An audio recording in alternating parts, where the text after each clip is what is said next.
കേരളത്തിന്റെ പുതിയ തലമുറയിൽപ്പെട്ട അമ്പിളി എന്ന യുവതിയുടെ ജീവിതത്തിലേക്ക്, അവൾ അനുഭവിക്കേണ്ടി വന്ന ദുരന്താനുഭവങ്ങളിലേക്ക്, നമ്മുടെ സമൂഹം തിരിച്ചറിയേണ്ട നിലപാടിലേക്ക് ഈ ലഘുനാടകം വിരലിച്ചുകൊണ്ടിരുന്നു. പ്രിയമുള്ളവരെ, ഞങ്ങൾ അവതരിപ്പിക്കുന്ന സ്വതന്ത്ര നാടകാവിഷ്കാരം അമ്പിളി.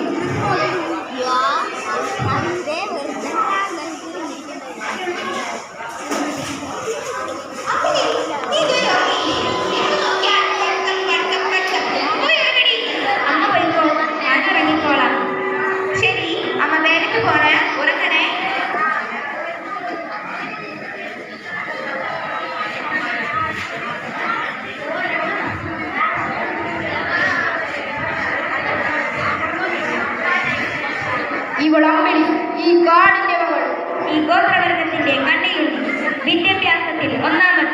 അതുകൊണ്ട് തന്നെ അവൾക്ക് അഹങ്കാരമില്ലേ? ഉണ്ട്, അവൾ അഹങ്കാരം.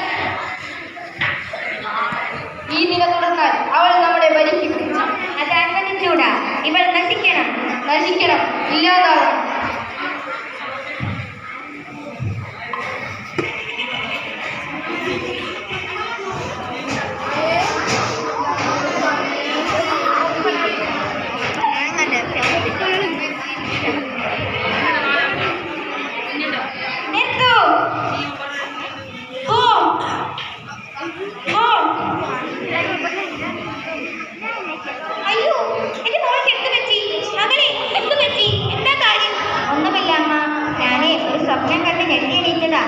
സ്വപ്നമോ? ഞാൻ പേടിച്ചു പോയി. നല്ല സ്വപ്നമാ അതോ ചീത്ത സ്വപ്നമോ? ഒരു ദുസ്വപ്നം. എന്റെ ചിന്തകളെയും എന്റെ ആശയങ്ങളെയും തകർക്കാൻ വേണ്ടി വന്ന ഒരു കൂട്ടം ദുഷ്ടശക്തികൾ. അവരെ ഞാൻ ആട്ടി ഒളിച്ചു. ശരി ശരി, അപ്പ വേണ്ട അമ്മ. അപ്പ കൂടെ വന്ന് ഒരുമിച്ച് കഴിക്കാം. അപ്പ എവിടെ അമ്മ? അവർ വന്നതിൽ നേരെടുക്കാൻ പോയി. ഇപ്പൊ വന്നിരും. മകളെ, ഞാൻ നിങ്ങളൊരു കാര്യം പറയട്ടെ. എന്താ അമ്മ? പറയും. മോളെ അമ്പിളി, നമുക്ക് എങ്ങനെ പഠിക്കും? ഒന്നും വേണ്ട, നീ പഠിച്ചത് മതി. നീ എപ്പോഴും എന്റെ കൂടെ ഉണ്ടാവണം. നീ എവിടെയും പോകണ്ട. അമ്മ, എന്താ അമ്മ പറയണേ? എനിക്ക് പഠിക്കണം, പഠിച്ച് ഉയർന്ന ജോലി സമ്പാദിക്കണം. നമ്മളെ അവഗണിക്കുന്നവരുടെ മുമ്പിൽ ഉയർന്ന വിദ്യയിലൂടെ എൻ്റെ ലക്ഷ്യം എനിക്ക് കാണണം. അതാണ് എൻ്റെ ആഗ്രഹം, അതാണ് എൻ്റെ ലക്ഷ്യം. മകളെ, ഇതാ നമ്മുടെ കാട്ടിലെ ശുദ്ധമായ തേൻ.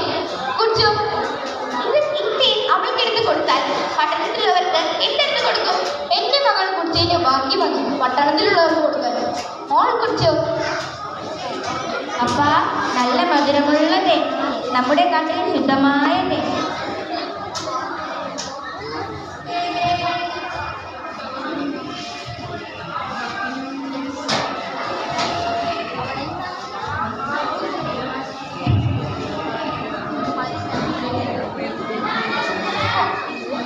മകളെ അമ്പിളി, ഇത് പേടിയില്ലേ? ഇല്ലമ്മ, ആ ആന നമ്മളെ ഒന്നും ചെയ്യില്ല. വിശന്നിട്ട ഈ പരാക്രമം. പാവം, വയറിലെ ആഹാരം കിട്ടിയാൽ അവൻ നമ്മളെ ഒന്നും ചെയ്യില്ല. മനുഷ്യരെ പോലെ വിശപ്പും ദാഹവും അതിനുമുണ്ട്. എന്തേ നമ്മൾ അത് തിരിച്ചറിയുന്നില്ല? ഈ മകളെ, നമ്മൾ മനുഷ്യന്മാർ രണ്ട് ജാതി. ഒന്ന് മനുഷ്യജാതി, രണ്ട് കാട്ടുജാതി. നമ്മൾ കാട്ടുജാതി. നമുക്ക് കള്ളമില്ലേ, കപടമില്ലേ, ഉള്ളിൽ സ്നേഹം മാത്രം. അങ്ങനെയല്ലപ്പ, മനുഷ്യന്മാർ രണ്ട് ജാതിയാണ്, ആൺജാതി പെൺജാതി. അല്ലേ അമ്മ? ശരി ശരി, വായു എന്തും കഴിക്കാം.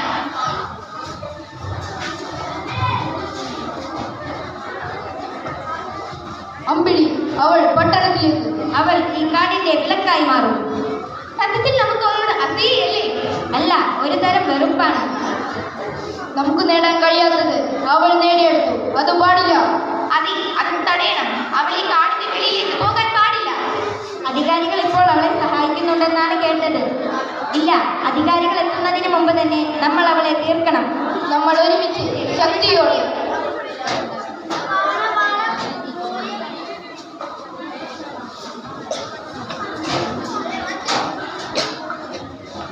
എന്താ ഇവിടെ? ഞങ്ങൾ മദ്യത്തിന്റെയും മയക്കുമരുന്നിന്റെയും അനന്തതയിലാണ്. ആയിക്കോളൂ, പക്ഷേ എന്റെ വീടിന്റെ മുന്നിൽ ഇത് വേണ്ട. അത് പറയാം. നീ ആരാണ്? എൻ്റെ വീടാണിത്. തലമുറകളായി ഞങ്ങൾ ജീവിക്കുന്ന മണ്ണാണിത്. ഇത് മലിനപ്പെടുത്തുന്ന ഒരു പ്രവൃത്തിയും ഞാൻ അനുവദിക്കില്ല. കാടിന്റെ മകളായി ഇവിടെ തന്നെ ജീവിക്കണം. അതെ, ഇവിടെ ജീവിക്കണം. ഇല്ല, അടിമകളെ പോലെ ഈ മണ്ണിൽ ജീവിക്കാൻ എനിക്ക് കഴിയില്ല. പഠിക്കണം, പഠിച്ചു വളരണം. പുരോഗതിയുടെ പാതയിലേക്ക് പോകാൻ നിങ്ങൾ എന്നെ സഹായിക്കില്ലേ? പുരോഗതിയോ? എന്ത് പുരോഗതി? കാടിന്റെ മക്കൾക്ക് എന്ത് പുരോഗതിയാണുള്ളത്? ഈ കാട്ടിൽ ജനിച്ചവൾ ഇവിടെ ഈ കാടിന്റെ നിയമമനുസരിച്ച് പുറം ലോകത്തേക്ക് പോകാൻ ഞങ്ങൾ അനുവദിക്കില്ല. അനുവദിക്കില്ല. ഇല്ല, നിങ്ങൾ സൃഷ്ടിക്കുന്ന ഈ അടിമത്തങ്ങളെ പൊട്ടിച്ചെറിഞ്ഞ് ഞാൻ എന്റെ ലക്ഷ്യം കാണും. ആർക്കും എന്നെ തടയാനാവില്ല. എങ്കിൽ പിന്നെ അതൊന്ന് കാണണമല്ലോ. കൂട്ടുകാരെ, വരൂ, ഇവളെ ഇപ്പോൾ തന്നെ ഇല്ലാതാക്കും. വിടൂ, എന്നെ വിടൂ. എടാ, എന്റെ മകളെ പിടിവിടുക. നിങ്ങൾ അവളെ ആക്രമിക്കാൻ അവൾ എന്ത് കുറ്റം ചെയ്തു? എന്റെ മകൾ ഒന്നും ചെയ്യരുത്. അവൾ പാവമാണ്. മാറി നിൽക്ക്, അല്ലെങ്കിൽ നിങ്ങളെ ഞങ്ങൾക്ക് കൊല്ലേണ്ടി വരും.